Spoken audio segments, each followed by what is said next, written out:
இந்த சின்ன பையன் ஜுன் தான் நம்ம படத்தோட ஹீரோ. திடீர்னு ஒரு நாள் அவங்க அப்பாவும் அம்மாவும் ஒரு ஆக்சிடென்ட்ல இறந்து போயிருப்பாங்க. என்ன பண்ணணும்னு தெரியாம இருந்த ஜுன்னா ஒரு மர்ம நபர் வந்து பாக்குறாரு. அந்த நபர் தான் நம்ம என்எஸோட சீஃப் ஏஜென்ட். ஜுன்னுக்கு வரையுதுன்னா ரொம்ப பிடிக்கும். ஜுன் கிட்ட வந்து உனக்கு வரையது தவிர என்ன தெரியும் கேட்கிறாரு. அதுக்கு ஜுன் வந்து இல்ல எனக்கு வரையது தான் ரொம்ப பிடிக்கும், எனக்கு வரையதை தவிர வேற எதுவும் தெரியாதுன்னு சொல்றான். அதுக்கு அந்த சீஃப் வந்து இல்ல சும்மா இப்படி ஒரு கார்ட்டூன் வரைகிறவனை யாரும் அவ்வளோ மதிக்க மாட்டாங்க, நாட்டுக்காக சேவை செய்யறவங்க தான் எல்லாரும் ஹீரோவை பார்ப்பாங்க அப்படின்ட்டு அந்த சீஃப் வந்து அந்த சின்ன பையன் கிட்ட சொல்றோம். அதுக்கு அந்த சின்ன பையன் வேற வழி இல்லாம ஓகே நீங்க சொல்ற கேட்குறான்னு சொல்றோம். நம்ம சீஃபோட வேலை என்னன்னா அப்பா அம்மா இல்லாத பசங்களை தேடி கண்டுபிடிச்சு அவங்களுக்கு கடுமையான பயிற்சி கொடுத்து அவங்கள ஒரு ஏஜென்ட்டா மாத்துறது தான் நம்ம சீஃபோட வேலை. நம்ம ஜுன்னும் அந்த சீஃப் சொன்ன மாரி எல்லாம் இதுவும் கேட்டுட்டு ஒரு பெரிய ஏஜென்ட்டா ஆகுறான். அந்த சீஃப் சொல்ற எல்லா அசைன்மெண்ட்டும் முடிக்கிறான். ஆனா ஜுன்னுக்கு இந்த மாரி மற்றவங்கள கொல்றது பிடிக்கவே இல்லை. அவன் தினமும் வரைஞ்சிட்டே தான் இருப்பான். இப்போ ஜுன் வந்து ஒரு பெரிய அசைன்மெண்ட் முடிச்சதுனால எல்லாரும் பாராட்டிட்டு இருக்காங்க. ஆனா அந்த டைம் கூட ஜுன் வந்து வரைஞ்சிட்டு தான் இருக்கான். இப்போ ஜுன் வந்து கடைசியா ஒரு அசைன்மெண்ட்காக அனுப்புறாங்க. அது வந்து ரொம்ப ஒரு ரிஸ்கி அசைன்மெண்ட். ஆனா இந்த டைமும் அந்த அசைன்மெண்ட்டை பத்தி பிளான் பண்ணாம ஜுன் வந்து வரைஞ்சிட்டே தான் இருக்கான். இப்போ வந்து ஜுன்னோட டீம்ல புதுசா ஒரு ஏஜென்ட் சேர்றான். அவன் தான் ஷியூல். இப்போ வந்து ஜுன் வந்து அந்த அசைன்மெண்ட்டுக்கு போறான். அந்த அசைன்மெண்ட்டுக்கு கடல் வழியாக தான் போகணும். இப்போ இந்த ஹெலிகாப்டர்ல இருந்து ஜுன் வந்து குதிச்சு தான் போகணும். இந்த அசைன்மெண்ட் போற டைம்ல கூட ஜுன் வந்து வரைஞ்சிட்டு தான் இருக்கான். ஜுன் வந்து அந்த பைலட் கிட்ட ஒரு வேளை நான் இறந்துட்டான், இறுதி மரியாதையில இந்த போட்டோ வச்சிடுங்கன்ட்டு சொல்லிட்டு அங்கேருந்து குதிச்சிடறான். திடீர்னு பார்த்தா பேராஷூட் ஒர்க் ஆகல. ஃபுல்லா சுத்தி மலை, கீழே பார்த்தா கடல். ஜுன் வந்து செத்துறான்.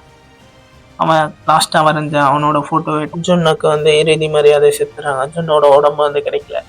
கட் பண்ணா ஜுன் வந்து அங்கேருந்து ஸ்விம் பண்ணிட்டு வந்து தப்பிச்சிடுவான். வேற ஒரு கண்ட்ரிக்கு போயிடுவான்.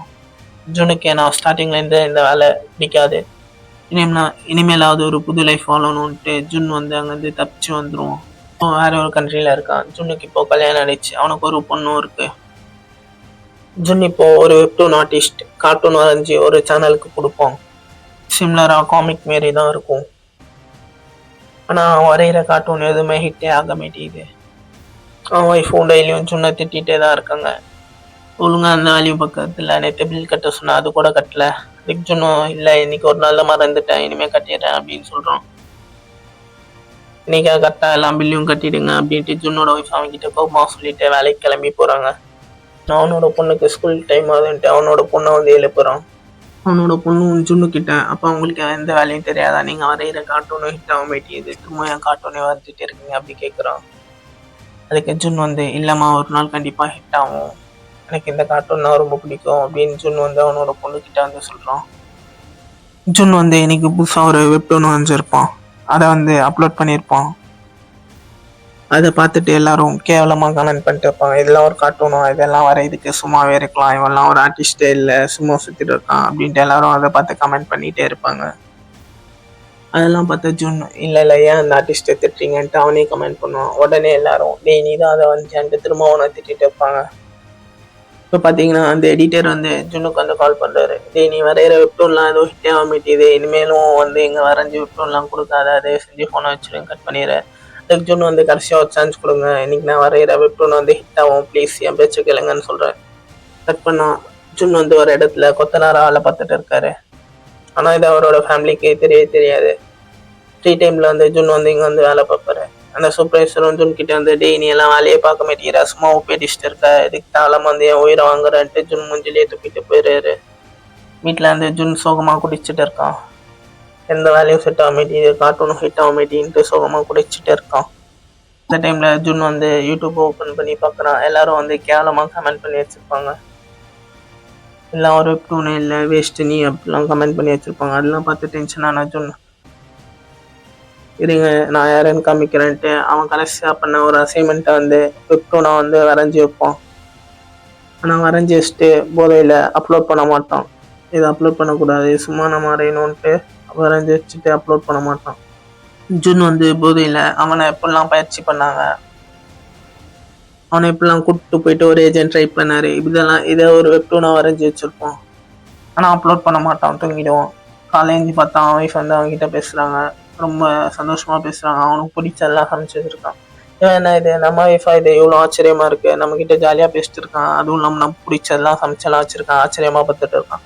அப்போ தான் அவனோட ஒய்ஃப் சொல்லுவோம், நீங்கள் கடைசியாக டயர்ட் ஆகிட்டு கார்ட்டூன் அப்லோட் பண்ணாமே தூங்கிட்டீங்க, நான் அப்லோட் பண்ணிட்டேன் அப்படின்னு சொல்லுவோம்.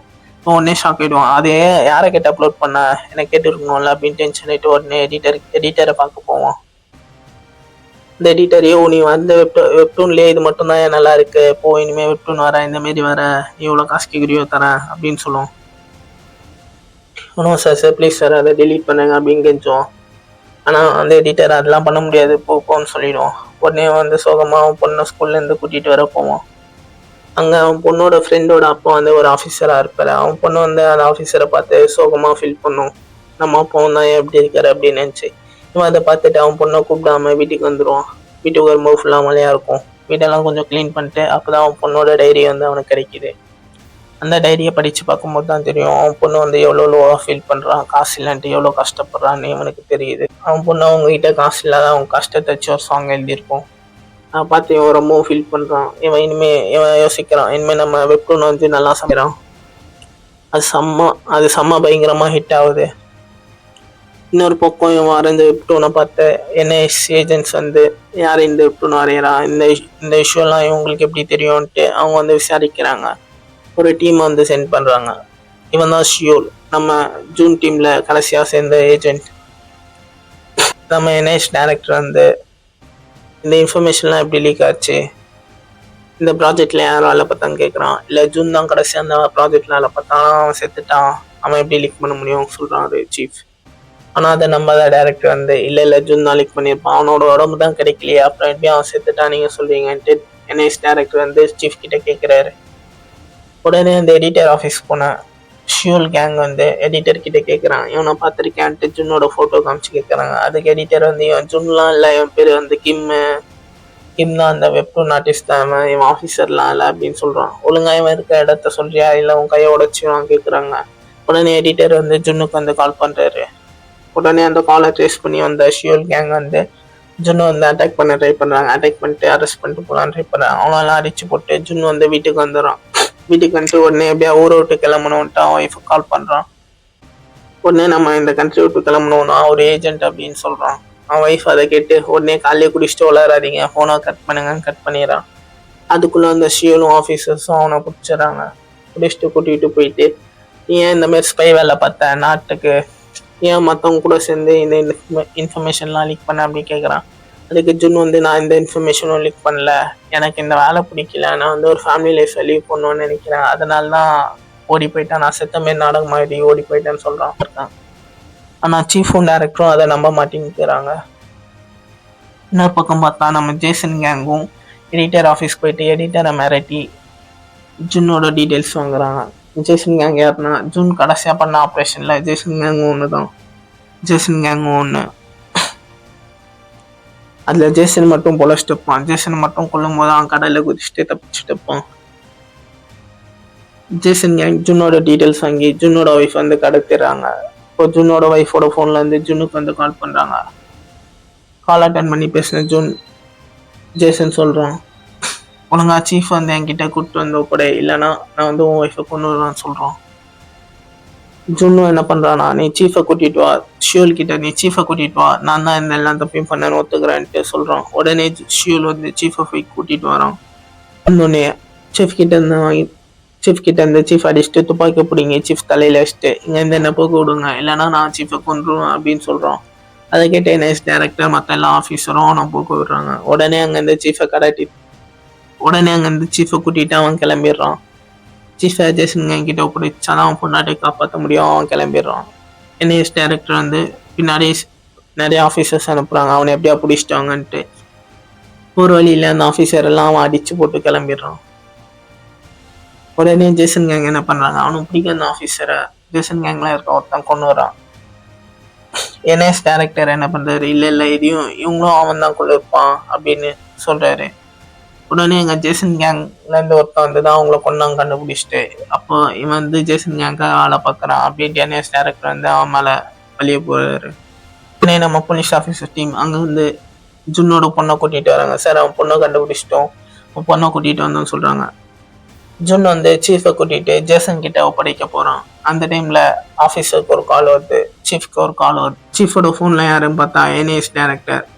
அவர் வந்து ஜுன் கிட்ட சொல்றாரு, உன் பொண்ணு இப்ப என்கிட்ட தான் இருக்கா, நீ வந்து சீஃப் வந்து என்கிட்ட பத்திரமா கூட்டிட்டு வந்து ஒப்படைக்கலாம்னா உன் பொண்ணை கொன்றுவ அப்படின்ட்டு ஜுன் வந்து மிரட்டுறாரு. வண்டியில இருந்து ஜுன்னோட பொண்ணை கீழே தள்ளி விடுற மாரி ஒரு வீடியோ எடுத்து ஜுன்னுக்கு அனுப்பி ஜுன்னை மிரட்டுறாரு. ஒரு துரோகியோட பொண்ணெல்லாம் நான் கொல்லலாம் யோசிக்க மாட்டேன்ட்டு ஜுன்னை வந்து மிரட்டுறாரு. இந்த ஜேசன் கேங் கிட்ட வரைக்கும் போயிட்டு ஜுன்னு வந்து வண்டியை திருப்பிட்டு அவன் பொண்ணை ஃபர்ஸ்ட் காப்பாற்றணுன்ட்டு அவன் பொண்ணு கிட்ட வந்துடுறான். உடனே ஜேசன் வந்து உன் பொண்டாட்டி மேல உனக்கு அக்கறாங்களா இல்லையாடா, உன் பொண்டாட்டி எப்ப பாரு கண்டது ஒன்றுமா வெட்டி போறேன்டா அப்படின்னு சொல்லி மிரட்டுறான். இல்ல என் பொண்ணையும் அவன் இன்னொருத்தன் கடத்தி வச்சிருக்கான், நான் என் பொண்ணை கூட்டிட்டு வரேன்ட்டு ஜேசன் கேங் கிட்ட சொல்லிட்டு அவன் போயிடுவான். இப்போ நம்ம என்எஸ் சீஃப் வந்து ஜுன்னோட பொண்ணு கிட்ட ஏதாவது ஃபோன் ஏதாவது இருக்கான்னு செக் பண்ண சொல்லுவாரு. மற்ற ஆஃபீஸர்லாம் அவன் பொண்ணை அரெஸ்ட் பண்ற மாதிரி செக் பண்ணுவான். ஷியூல் வந்து விடுங்க நான் செக் பண்ணேன்ட்டு அந்த பொண்ணை தனியாக கூட்டிட்டு போய் செக் பண்றான். அவன் பொண்ணு கிட்ட ஃபோன் இருக்கும். உடனே வந்து ஜுன்னுக்கு மெசேஜ் பண்ணி நான் தப்பிச்சிட்டேன்ப்பா இந்த இடத்துக்கு வாங்கிட்டு ஜுன்னுக்கு மெசேஜ் பண்ணியிருப்பான் ஷியூல். உடனே அந்த பொண்ணு அங்கே இந்த ஷியூல் கூட்டிட்டு கிளம்பிடுவான் ஆஃபீஸர்ஸ்க்கு தெரியாம. அதை பார்த்த டேரக்டர் வந்து இவனையும் பிடிங்கடா, அந்த பொண்ணை கூட்டிட்டு எங்க போறான் பிடிங்கடான்னு சொல்றாரு. உடனே அவன் பொண்ணு இருக்கிற இடத்துக்கு ஜுன் வந்து வரான். அங்க ஒழிஞ்ச இந்த ஷியூல் வந்து ஜுன்னு வந்து சரண்டரா சொல்றாரு. இதுக்கு நாட்டுக்கு துரோகம் பண்ணீங்க, இப்போ பாருங்க அவங்களை எங்கேயோ கொல்ல போறேன் அப்படி வந்து சொல்றான். உடனே எந்த இன்ஃபர்மேஷனும் லீக்கும் பண்ணலாம் சொல்றான். உடனே அவனோட பொண்ணு வந்து நீங்க தான் ஷியூல் எங்க அப்பா குடிச்சிட்டு நிறையாட்டி உங்க பேரு சொல்லி இருக்காரு, நீங்க அவருக்கு ஒரு தம்பி மாதிரி அப்பெல்லாம் சொல்லியிருக்காரு. உடனே இதை கேட்டு ஃபீலான ஷியூலும் அவங்கள வந்து நம்புறோம். நம்ம சீஃபும் வந்து நம்ம ஜுன்னை வந்து நம்புறாரு. ஜுன் எந்த தப்பும் பண்ணியிருக்க மாட்டான்ட்டு சீஃப் வந்து அவனை நம்புறாரு. இப்போ இவங்கெல்லாம் ஒன்று சேர்ந்து ஒரு இடத்துக்கு போறாங்க. ஷியூல் வந்து இவங்களெல்லாம் ஒரு இடத்துக்கு கூப்பிட்டு போறான். போய் பார்த்தா சின்ன வயசுல இருந்து ஜுன் வரைஞ்ச வெப் கார்ட்டூன்லாம் இருக்கும், அதெல்லாம் ஷியூல் பத்திரமா வச்சிருப்பான். ஜுன்னோட ஞாபகார்த்தமா அங்க நிறைய வெப்பன்லாம் கூட இருக்கும். அந்த வெப்பன்லாம் எடுத்துட்டு போயிட்டு ஜேசன் கேங் அட்டாக் பண்ணிட்டு ஜுன் வந்து அவனோட ஒய்ஃப் வந்து கூட்டிட்டு வரலான்னு பார்ப்பான். அந்த வெப்பன்லாம் பேக் பண்ணிட்டு கிளம்பும் போது உடனே நம்ம என்ஐஎஸ் ஏஜென்ட்ஸ் அங்கேருந்து வந்துட்டு இருப்பாங்க. உடனே நம்ம ஜுன் வந்து ஷியூலை பார்த்து எங்க கூட வந்தா உன்னையும் தான் சண்டைக்கு போடுவாங்க, நான் உன்னை அடிச்சு போட்டு போயிட்டேன்னு சொல்லிட்டு ஷியூல 2 அடி அடிச்சுட்டு அங்கேயே போட்டு வந்துடுறாங்க. உடனே அங்க வந்து பார்த்தா என்ஐஎஸ் டைரக்டர் வந்து அங்கேருந்து அவன் பொண்ணை கூட்டு வந்தியான்ட்டு அவனை அடிக்கிறாரு. அடிச்சுட்டு மற்ற ஏஜென்ட்டும் அவனை அடிக்க வரும்போது இல்ல விடுங்க அவன் தனியா வந்தான், அவன் தைரியமா ஜுன்னை பிடிக்கணும் வந்தான், அவங்களுக்கு யாருக்கும் அந்த தைரியம் இல்லை, ஒழுங்கா நீ எப்படியோ ஜுன்னு பிடிச்சிட்டு வர இல்லைன்னா உன்னை கொண்டு வந்துட்டு அவனை மிரட்டிட்டாங்கன்னு அனுப்புறாரு. இங்க நம்ம ஜுன்னும் சீஃப் வந்து ஜேசனை பார்க்க இப்ப போறாங்க. அந்த டைம்ல நம்ம எடிட்டர் வந்து ஜுன்னுக்கு வந்து கால் பண்றோம். நடந்ததெல்லாம் ஜேசன் கேங் வந்து இப்பெல்லாம் விசாரிச்சாங்கன்ட்டு எடிட்டர் சொல்றான். இதுக்கு ஜுன் வந்து நான் கடைசியா வரைஞ்ச வெப்டூன் வந்து இருக்கான்னு கேட்கிறாரு. அதெல்லாம் சேஃபா இருக்கு, ஓகே அதை தயவு செஞ்சு அப்லோட் பண்ணிடாதீங்கன்னு ஜுன் சொல்றான். ஆனா அந்த எடிட்டர் ஏற்கனவே அதை அப்லோட் பண்ணிட்டான். அந்த வெப்டூன்ல தான் ஜுன்னும் சீஃபும் ஜேசனோட தம்பியை எப்படி கொடூரமா கொலை பண்ணாங்கன்ட்டு அந்த வெப்டூன்ல தான் வரைஞ்சிருப்பான். அந்த வெப்டூன் ரிலீஸ் பண்ணிடுறாங்க. இதெல்லாம் பார்த்த ஜேசன் இன்னும் வந்து டென்ஷன் ஆகிறான், ட்ரிகர் ஆகிறான். இப்போ ஜுன் வந்து சீஃபை கூட்டிட்டு அங்கே கிளம்புறான். அங்கே போன உடனே என் தம்பி எப்பெல்லாம் கொடூரமா கொலை பண்ணீங்க, அவங்கள சும்மா விட மாட்டேன், அவங்கள எதையுமே டார்ச்சர் பண்ணி கொலை பண்ணோன்ட்டு உடனே சீஃபை போட்டுக்கான அப்படின்னு அடிக்கிறான். அடிச்சுட்டு உடனே நான் உன்னை கொல்ல மாட்டேன், இவனாச்சு உன்னை டார்ச்சர் பண்ணாச்சு நான் கொல்ல வைக்கிறேன், எப்பெல்லாம் என் தம்பியை டார்ச்சர் பண்ணி கொண்டீங்களோன்ட்டு அதேமாரி சீஃபும் டார்ச்சர் பண்ண சொல்கிறான். எலக்ட்ரிக் ஷாக்லாம் வச்சு சீஃபை வந்து டார்ச்சர் பண்ணுவாங்க. இவன் பொண்ணு உள்ளே காரில் ஒழிஞ்சிட்டு இருந்தேன். இவன் பொண்ணு ஃபோனில் வீடியோ ஆன் பண்ணி வச்சுட்டு ஆஃபீஸர்ஸ்க்குலாம் இந்த லொக்கேஷன்லாம் அனுப்பிடுவாங்க. உடனே அங்கே ஆஃபீஸர்ஸ்லாம் வந்துடுவாங்க. வந்துட்டு ஜேசன் கேங்ஸ்லாம் பிடிச்சிடுவாங்க. பிடிச்சிட்டு உடனே அவங்கள கொல்லாமல் கொஞ்ச நேரம் பேசிட்டே இருப்பார் டேரக்டர். இதுக்கெல்லாம் காரணம் வந்து ஜுன் தான். ஃபர்ஸ்ட் ஜுன்னை கொன்னா சரியா போயிடும்ட்டு ஸ்னைப்பர் கிட்ட வந்து ஜுன்னை கொல்ல சொல்லுவாரு. ஜுன்னை கொல்ல வரும்போது ஷியூல் வந்து அந்த புல்லெட்டை வந்து தடுத்தா வாங்கிடுவான். உடனே ஷியூலை பார்த்து எல்லாம் ஃபில் பண்ணிட்டு அழுதுட்டு இருப்பாங்க. ஸ்னைப்பர் பர்சனுக்கு கொண்டுட்டு ஸ்னைப்பர் கண்ணை வாங்கிடுவான். உடனே வந்து அந்த போலீஸ் எல்லாம் அட்டாக் பண்ணிட்டு இவங்க கண்ட்ரோல்ல கொண்டு வந்துடுவாங்க. அந்த ஏரியாவை இவங்க கண்ட்ரோல்ல கொண்டு வந்துட்டு ஜுன்னை வந்து சுட்டுருவாங்க. ஜுன்னை வந்து சுட்டோடனே எல்லாம் ஜுன் செத்துட்டான்னு நினச்சி ஃபீல் பண்ணிட்டுப்பான். உடனே ஜேசன் வந்து அந்த டேரக்டருக்குள்ள வந்து அவங்க கிட்ட போவோம். டேரக்டருக்குள்ள போகும்போது ஷியோல் வந்து சொல்லுவான், எல்லாம் இந்த டேரக்டர்னால தான், ஃபர்ஸ்ட் இவனை கொல்லுங்க, இவனால தான் இவ்வளோ தொல்லை. உடனே சீஃப் வந்து அப்படிலாம் சொல்லாத, நம்ம ஒரு டேரக்டர்னு சொல்லுவோம். உடனே டேரக்டர் வந்து ஷியோல் மூஞ்சில காரி துப்புவோம். அதை பார்த்து டென்ஷனான சீஃப் எல்லாம் ஒன்றும் இல்லைடா, இதாண்டா ஒரு முட்டாளு, ஒரு நாள் தாண்டா இங்க வந்து மாட்டிட்டு இருக்கணும் அப்படி சொல்லுவான். உடனே ஜேசன் வந்து டேரக்டருக்குள்ள துப்பாக்கி நீட்டும் போது அவன் மயங்கின மாதிரி நடிச்சிடுவான். அதுக்குள்ள நம்ம ஜுன் வந்து செத்துருக்க மாட்டான், புல்லட் ப்ரூஃப் போட்டுருப்பான். உடனே நம்ம ஜுன் வந்து எந்திரிச்சு வந்து எல்லாரையும் ஃபைட் பண்ணி காப்பாத்திடுவோம். ஜுன் வந்து வேற ஒரு கண்ட்ரிக்கு போயிடுறாங்க. அந்த கண்ட்ரில இல்லாம ஜுன்னும் ஷியோலும் அவனோட ஃபேமிலியும் போயிடுறாங்க. ஷியோல வந்து ஜுன் எப்படியா கன்வின்ஸ் பண்ணணும்னு பார்க்குறான். நீங்க எப்படியா திரும்ப ஏஜென்ட்டா மாறுங்க அப்படின்னு சொல்றான். அதுக்கு ஜுன் வந்து இல்ல எனக்கு ஃபேமிலி லைஃப் தான் பிடிச்சிருக்கு, நான் திரும்ப ஏஜென்ட்டாலாம் மாற மாட்டேன்னு சொல்றான். அதுக்கு ஜுன் வந்து அவனை கன்வின்ஸ் பண்ண பார்க்குறான். இந்த வெப்டூன் வரைஞ்சி உங்களுக்கு எவ்வளோ காசு வரும், இதை வச்சு உங்கள் ஃபேமிலியெல்லாம் லீட் பண்ண முடியாது, நீங்கள் திரும்ப ஏஜென்ட்டாக சேருங்கன்னு சொல்கிறோம். அதுக்கு ஜுன் வந்து இல்லை எனக்கு இந்த மணியே போதும், நான் எவ்வளோ ஹாப்பியாக இருக்குங்க பாருங்கன்னு சொல்கிறோம். ஹாப்பியாக இந்த படம் முடியுது. இந்த படத்துக்கு செகண்ட் பார்ட் இருக்கு, நீங்கள் வேணா கமெண்ட்ல சொல்லுங்கள் செகண்ட் பார்ட் அப்லோட் பிடிச்சிருந்தா.